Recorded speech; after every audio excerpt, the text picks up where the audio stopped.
আমরা জানি বাংলাদেশের বেশিরভাগ মানুষই গরিব। তোরা কি জানিস গরিব কাক কয়? এ বদনা কত গরিব কাকে বলে? আমরা সাধারণত জানি বস্তুগত এবং অবস্তুগত ভাবে কোনো কিছু চাই কিন্তু পাই না, তাকেই কয় অভাব। আরে এটা তো আমি শুনবার চাইনি, বাস্তবে অভাব কাক কয় সেটা ক। ও সেটা শুনবেন? সেটা তো আমি আরো ভালো কবার পারবো। কলে শুনি।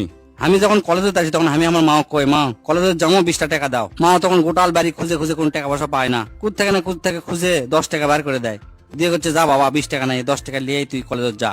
আমি আবার ওই 10 টাকা নিয়ে বাইরে আসে মিচ্ছানা ঘুরে আবার বাড়ি যা, 10 টাকা ফেরত দিয়ে কই মা আজকে আমার ক্লাস হবি না, কলেজে যাম না থাক। সেই 10 টাকা ফেরত দিয়ে আবার হাঁটে হাঁটে কলেজে আসি।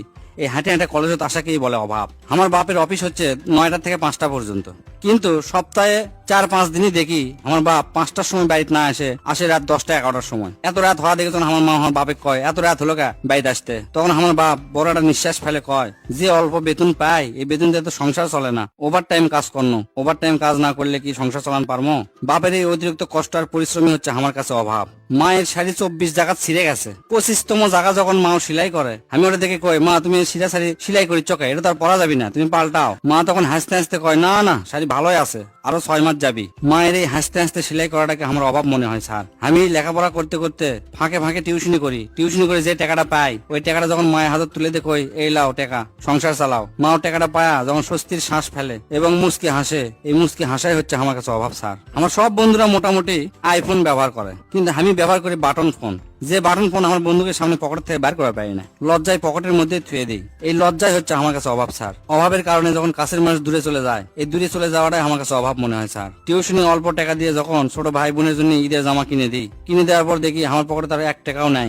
এই লিজের জন্য কিছু না কিনাটাই আমার কাছে অভাব স্যার। সারা মাস প্রাইভেট পড়ে যখন প্রাইভেটের টাকা আমার বাপের কাছে সাথে শরম পায় আমার ছোট বোন, এই শরম পাওয়াটাই আমার কাছে অভাব মনে হয় স্যার। আমার বাপ 3 মাস পর খুব কষ্ট করে 1 পোয়া গোস্ত যখন কিনে নিয়ে আসে এবং সেই গোস্ত হয় মাত্র 4 থেকে 5 টুকরা, এই 5 টুকরা গোস্তের সাথে বেশি করে আলু দিয়ে যখন আমার মা রান্না করে, রান্না শেষে খাওয়ার সময় এই 5 টুকরা গোস্ত আমাকে আর আমার ছোট বোনক তুলে দেয় আর আমার বাপক তুলে দেয় আলু।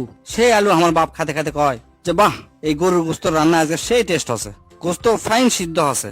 এই যে মিথ্যা অভিনয় করে, এই মিথ্যা অভিনয়টা আমার কাছে অভাব মনে হয় স্যার। 3 মাস ধরে যখন আমার বাপে করছি আব্বা আমার একটা ক্যালকুলেটর লাগবে, প্রতিদিন আমার বাপ খালি হাতে আসে। আমি যখন জিজ্ঞেস করি তখন কয় এ হে লিয়ে আসমো, আমার মনেই নাই। কিন্তু আমি জানি আমার বাপের পকেটের টাকা নাই। বাপের এই মিথ্যা অভিনয় আমার কাছে মনে হয় অভাব। থাক আর তো ক লাগবি না, তুই আমাকে এলে কি শুনালি রে? তোর এলে কথা শুনে আমার তো বুকের মধ্যে ঝড় উঠে গেল। এত বাস্তব উদাহরণ তো তোর কাছ থেকে আমি শুনবার চাইনি। যাই হোক তোরা ভালো করে লেখাপড়া কর, প্রতিষ্ঠিত হ। আমি চাই ইনকা অভাব জান তোকে কারোর মধ্যে না আসে। আমি দোয়া করি তোরা ভালো একটা ব্যবসা করে বা ভালো একটা চাকরি নিয়ে তোরা তোকে সংসার ভালো মতো চলা, এই কামনাই করি। কারণ অভাব জিনিসটা খুব কঠিন, তোরা কেউ অভাবে না পড় এটাই আমি চাই।